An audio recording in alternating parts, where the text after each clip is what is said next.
This is Hannibal here with a big daily wrestling news update. It was announced on SmackDown last night that it's going to be Cody Rhodes versus Logan Paul at the upcoming Saudi Arabia pay-per-view. That is probably the best opponent they could get him as far as person that's over in the company right now for that pay-per-view, which by the way, apparently they make about 40 million a pay-per-view for by getting paid by Saudi Arabia for doing shows there. Saudi Arabia is in the process of trying to get either a Royal Rumble or WrestleMania in Saudi Arabia. By the way, they want one of the bigger pay-per-views in their country, I guess you could call it. SmackDown is going to stay on Friday nights when it moves to the USA Network later this year.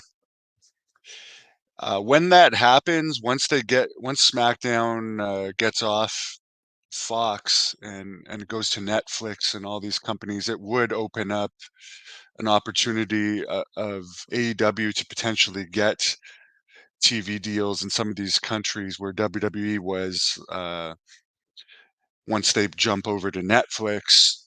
Whether these TV companies are going to have interest in AEW with their current decline or not, that remains to be seen. Sammy Guevara's suspension related to breaking Jeff Hardy's nose is over. So he's one of the many guys just sitting at home getting paid now, along with Jeff Hardy, who Matt Hardy has confirmed is recovered and could go back to work if they wanted to use him.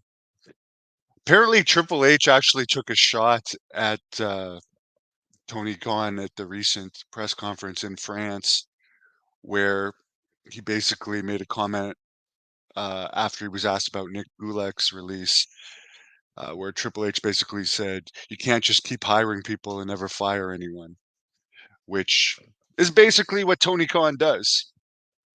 They just keep hiring and hiring and hiring, have let go of very, very few people. There's so many people sitting at home getting paid in AEW, and so many people just not being used, which is crazy. Then they've advertised people like Moxley, which by the way, I got confirmation from Jack Kilby, who was at the AEW Toronto show. They even no-showed Moxley in Toronto, so it'll be interesting if he shows up in Vancouver tonight because he is on the poster for Vancouver. Uh, because they advertised him for Ottawa, Quebec City, London, Toronto, Winnipeg, and Edmonton, and he didn't show up at any of those.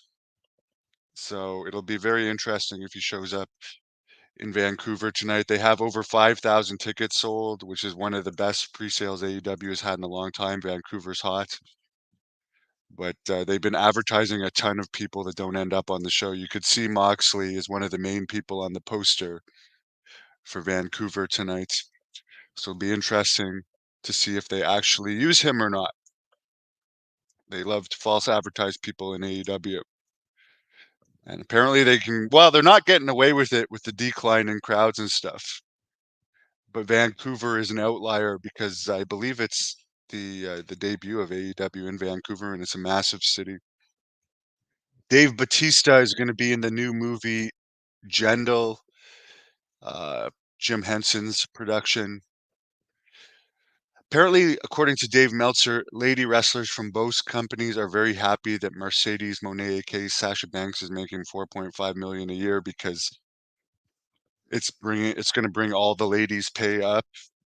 Becky Lynch, her pay or her contract is about to expire. She hasn't it hasn't been publicized if she's re-signed with WWE or not, but it's believed she will. But it's nice when you're a woman renegotiating to be able to say, well, Mercedes Monet is making 4.5 million and she's not even making any difference in the ratings. So imagine what Becky Lynch could get going to AEW, who's far more over than Mercedes Monet and is the current WWE Women's Champion. Speaking of Becky Lynch, Ronda Rousey recently said that Becky Lynch and Rhea Ripley went 20 minutes over their allotted time limit in WrestleMania last year. I don't believe that. I don't believe that. WWE would. severely punish people for going over their time limits by 20 minutes, and Ripley has had nothing but a push since then. And Ronda Rousey claimed that they stole the show on night 1 of WrestleMania last year.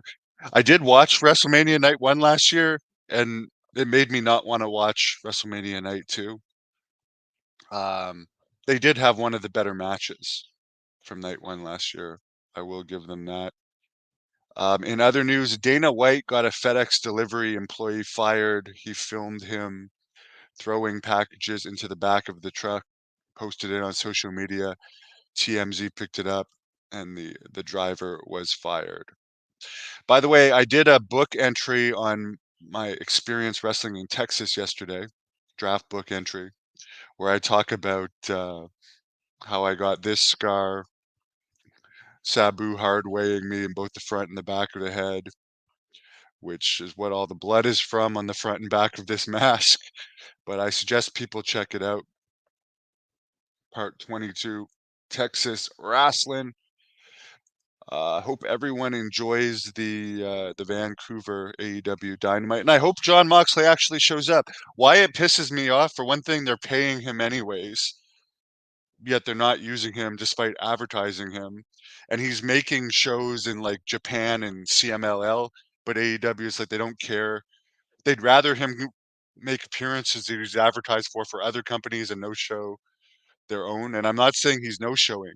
Tony Khan might just be advertising him and not getting him tickets, and not booking him because he doesn't give a fuck what he advertises or not, which is going to hurt them in the long run. It's one of the things that killed WCW's business, false advertising people for events, and then like putting them on the posters and stuff, and then having them not show up. It's one of the shittiest things you can do as a wrestling promoter. So I don't. I think that makes Tony Khan not the nicest guy because he's been doing this over and over and over again, and more people should call him out for it, in my opinion.